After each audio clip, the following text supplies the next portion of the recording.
আপনার কোথায় কোথায় রাস্তা বন্ধ, কোথায় কোথায় রাস্তা বন্ধ, এটা কি মিথ্যা বলতেছি আমি? আমি 14 বছর সাংবাদিকতা করি ঢাকায়। আমি কোন কমিশনারকে, কোন আইজিপি কে লাঠি হাতে রাস্তা নামতে দেখি নাই। এক দুই নম্বর হচ্ছে প্লিজ একটু এটা একটা ফর্মাল প্রেস ব্রিফিং, আপনারা দয়া করে প্রেস ব্রিফিং এর যেটা আদব সেটা মেইনটেইন করবেন। যে আপনি যখন লাঠি হাতে নিজে নেমেছেন রাস্তায়, তারপরেই পুলিশের কিছু সদস্য উদ্দেশ্য প্রণোদিতভাবে আক্রোশবশত শুধুমাত্র সাংবাদিকদের টার্গেট করে মারধর করেছে, হামলা করেছে, ল্যাম মেরে ফেলে দিয়েছে। এইটা কত আচরণ ছিল। দুই নম্বর হচ্ছে যে এটা আপনারা নিশ্চয়ই দেখেছেন। আপনারা ছোট করেন, প্রশ্ন ছোট করেন। জি, আপনারা কোন ব্যবস্থা নিয়েছেন কিনা? মাননীয় কমিশনার, আমি আর জবাব দিতে পারলাম না। আপনারা কথা শুনলে প্রশ্নটা নিতেও দিচ্ছেন না, বলতেও দিচ্ছেন। আমি বলি, ওনার প্রশ্ন হলো যে পুলিশ কমিশনার কেন লাঠি হাতে নিচ্ছে। পুলিশ কমিশনার সেটা না, আপনি নেওয়ার পরে পুলিশের সদস্যরা আপনি শুনেন প্লিজ আমার কথা। প্রশ্ন শেষ আমাদের।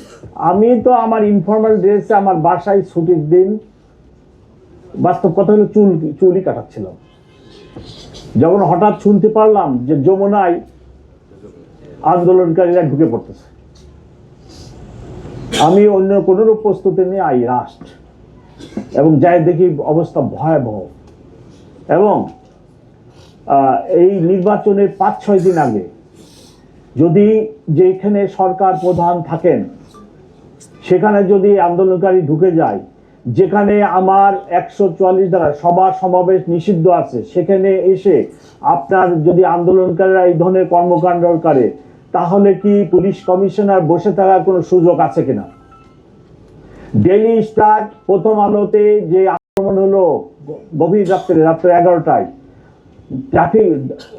ট্রাফিক জ্যামের কারণে আমার অফিসারদেরকে আমি ওখানে সময় মতো পাঠাতে পারি নাই এবং এই ধরনের ঘটনা ঘটলো, তখন তো সব ব্লেম পুলিশের উপরই আসলো। আমি পুলিশ কমিশনার হিসাবে কিভাবে আন্দোলনকারীদেরকে সরকার প্রধানের বাসভবন কাম অফিসে ঢোকার মতো ঘটনা ঘটাতে ঢোকার যে কি বলে সুযোগ বা ঢুকতে যাচ্ছে, এই অবস্থায় আমি কি বসে থাকার কোনো সুযোগ আছে কিনা? আমি তো শুধু আমি নিজেই যাই নাই। অ্যাট ওয়ান স্টেজ আমি আমার ইন্সপেক্টর জেনারেলকে ফোন করছি যে ভাই আমি তো একা পারতেছি না, you should come to help me. এবং ইন্সপেক্টর জেনারেল নিজেও সেখানে আসছে, আপনারা দেখছেন কিনা। ততক্ষণে আমরা আন্দোলনকারীকে শেরাটনের ওই পাশে নিয়ে গেছি, আমার ডান পাশের কলিগ, বাম পাশের কলিগ সবাই উপস্থিত ছিল। ততক্ষণে ইন্সপেক্টর জেনারেল এসে উপস্থিত হয়েছে।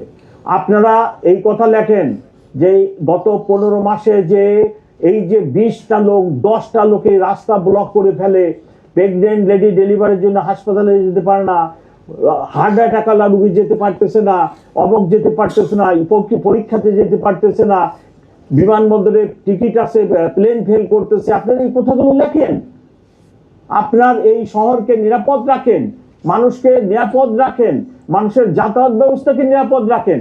আপনার কোথায় কোথায় রাস্তা বন্ধ, কোথায় কোথায় রাস্তা বন্ধ, এটা কি মিথ্যা বলতেছি আমি? আপনিও তো মুভমেন্ট করতে পারেন না।